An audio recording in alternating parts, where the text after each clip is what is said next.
첫째 시기 제6일 지성주의.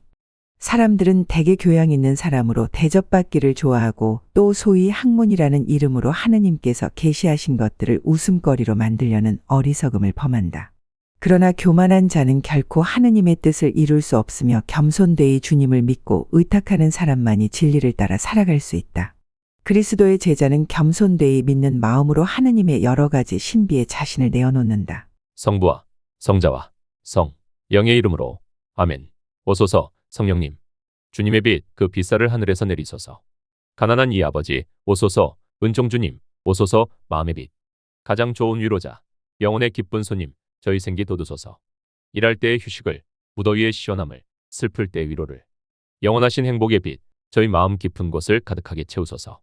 주님 도움 없으시면 저희 삶의 그 모든 것 해로운 것뿐이리라. 허물들은 씻어주고 메마른 땅물 주시고 병든 것을 고치소서. 굳은 마음 풀어주고 차디찬 마음 데우시고 빗나간 길 바르소서. 성령님을 굳게 믿고 의지하는 이들에게 성령칠은 베푸소서. 덕행 공로 쌓게 하고 구원의 문 활짝 열어 영원 복락 주옵소서. 독서.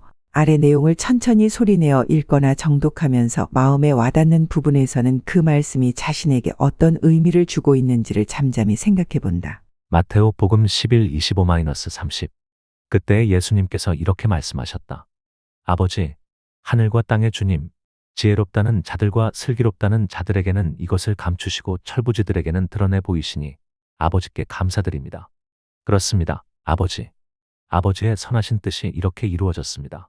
나의 아버지께서는 모든 것을 나에게 넘겨주셨다. 그래서 아버지 외에는 아무도 아들을 알지 못한다.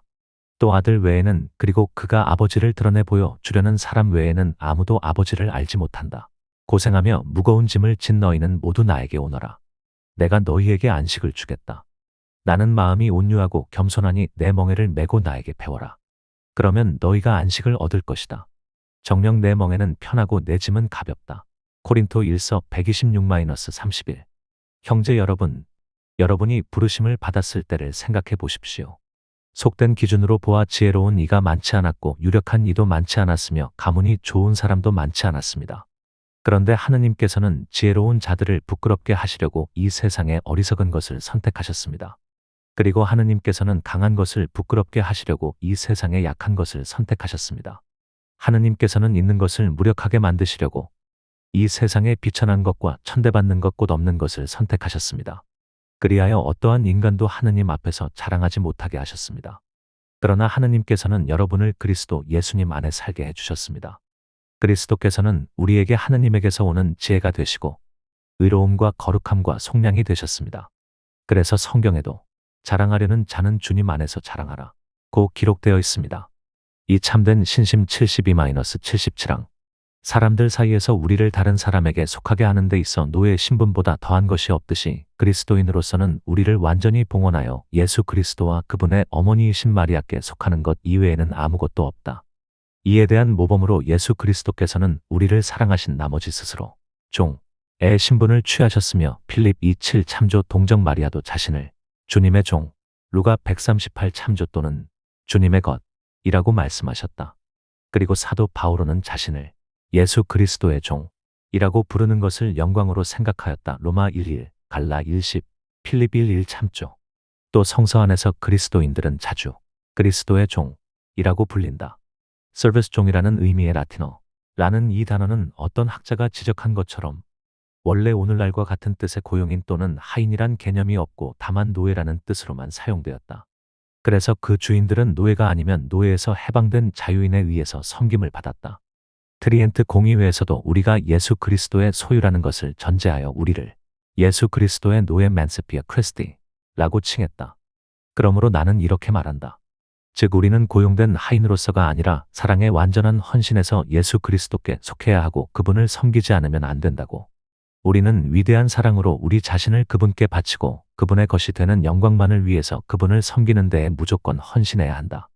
세례 받기 전에는 우리가 마귀의 노예였었으나 세례를 받음으로써 우리는 예수 그리스도의 노예가 된 것이다.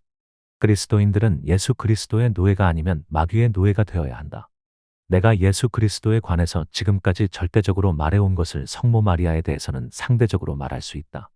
즉, 예수 그리스도께서 당신의 삶과 죽음, 하늘과 땅에서의 당신의 영광과 능력에 떨어질 수 없는 동반자로서 마리아를 선택하셨기 때문에 성인들이 본성적으로 하느님께 속하는 모든 것은 은총에 의해서 마리아께도 속한다. 라고 말하고 있듯이 하느님께서 본성적으로 가지고 계시는 권리와 특권은 은총에 의해 마리아에게도 주어졌다는 것이다. 그래서 성인들의 말에 따르면 예수님과 마리아는 똑같은 의지와 능력에 참여하시게 되며 또한 같은 신하들과 노예들을 가지고 계신다. 그러므로 두 분 중 어느 한 분께 자신을 바치는 것은 바로 다른 분께도 바치는 것이 된다. 성인들과 많은 위대한 사람들의 가르침을 따르면 보다 완전히 예수 그리스도께 속하기 위해서 우리는 성모 마리아의 사랑이 가득한 노예라고 말할 수 있고 또 그렇게 될 수가 있다. 주 예수님께서는 우리에게 내려오시는 수단으로서 성모 마리아를 통하셨고 우리도 예수 그리스도 가까이 가기 위해서는 마리아를 통하지 않으면 안 된다. 왜냐하면 우리가 어떤 것에 애착을 가지면 그것은 우리를 하느님께로부터 멀어지게 하는데 마리아는 그렇지가 않기 때문이다. 오히려 마리아의 가장 강렬한 원인은 우리를 성자이신 예수 그리스도와 일치시키고자 하는 것이며 또 성자의 가장 강한 원인은 당신의 거룩하신 어머니를 통하여 우리가 당신께로 나아가는 것이기 때문이다.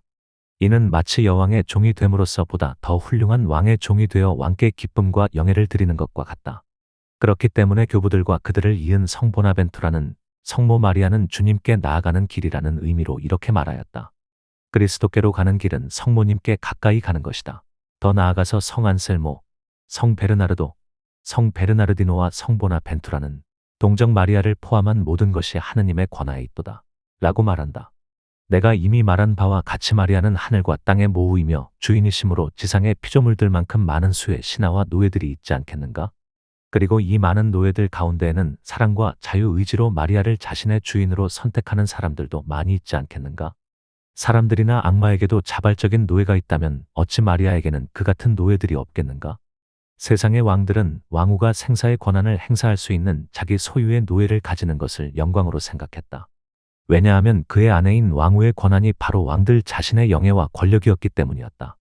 그런데 하물며 모든 아들들 중에 가장 착한 아들이신 우리 구세주께서 거룩하신 당신 어머니께 온갖 권한을 나누어 주셨는데 어찌 우리들이 그 어머니에게 온전히 봉헌하는 것을 좋아하시지 않겠는가? 주 예수님께서 마리아에 대해 가졌던 존경과 사랑이 아하스에로스가 에스텔에 대해서 솔로몬이 바세바에 대해서 가졌던 것보다도 오히려 덜했다고 감히 생각할 수 있겠는가? 누가 감히 그런 말을 하고 그런 생각조차 할 수 있겠는가? 아, 내가 왜 이다지도 필요 없는 말을 하고 있을까?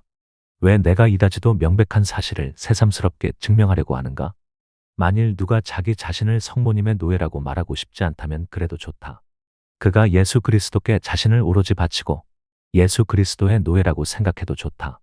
그것은 예수님께서 마리아의 아들이며 마리아의 영광이기 때문에 그 사람 역시 마리아의 것이 되지 않을 수 없는 까닭이다. 내가 지금부터 이야기하게 될 완전한 신시민 봉헌을 통해서 완전히 이렇게 되는 것이다. 3준주성범 제세권 43장 1-4항.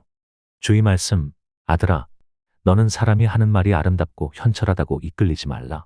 하느님의 나라는 말에 있지 않고 능력에 있다. 1고린 420. 마음을 뜨겁게 하고 정신을 밝혀주는 내 말을 삼가 들을 것이니 마음의 통회를 바라게 하고 여러 가지 위로를 주는 말이다.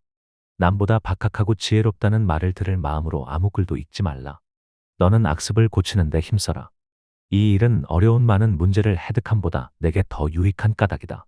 많이 읽고 많이 인식하였으면 항상 한 원리로 돌아가야 할 것이다.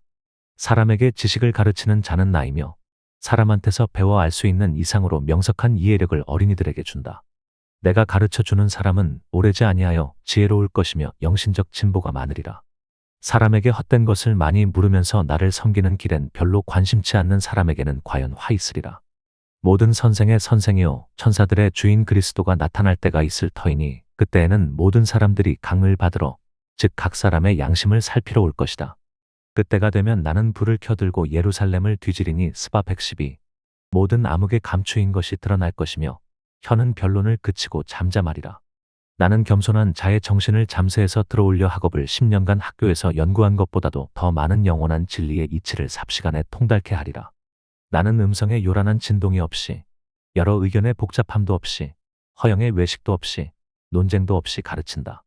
내가 가르치는 과목은 세상 것을 천히 보고 잠세의 것을 싫어하고 영원한 것을 찾고 영원한 것에 맛을 붙이고 명예를 피하고 악표를 참아 견디고 모든 희망을 나에게 두고 나 외에는 아무것도 원하지 않고 모든 것을 초월하여 나를 열절히 사랑하라는 것이다.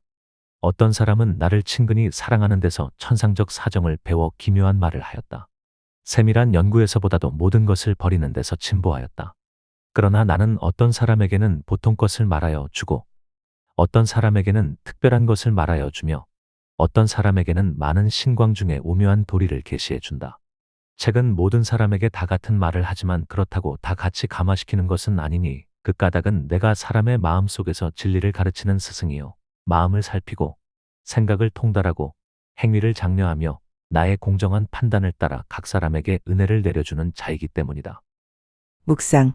마음에 와 닿았던 말씀을 묵상하며 자신을 비추어 보고 주님께 도움을 청하면서 그 말씀대로 살아갈 것을 다짐한다. 죄의 물들미 없으신 성령의 짝이시여 예수님의 어머니시며 저의 어머니시여 주인이시며 보후이신 마리아님, 저를 온전히 당신께 드리며 또 당신을 통해 예수님께 온전히 속하여 있기를 원하오니 성령으로부터 제게 영광과 힘을 간구하여 주시고 세속 정신으로부터 저를 깨끗하게 해주소서.